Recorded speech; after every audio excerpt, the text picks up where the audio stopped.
Breaking news here live at 5. A decision just in about whether the Menendez brothers will be resentenced for killing their parents decades ago. Atlanta News First anchor Maria Moreau is at the First Alert Breaking News desk. Maria?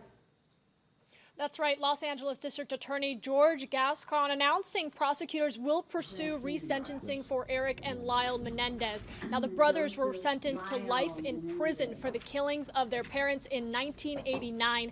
A recent Netflix adaptation of the infamous trial sparked new interest in the case and discussion on whether the sentence was justified. Relatives have spoken out previously in support, claiming Erik and Lyle have been vilified by the justice system and were victims of child abuse at the hands of their father.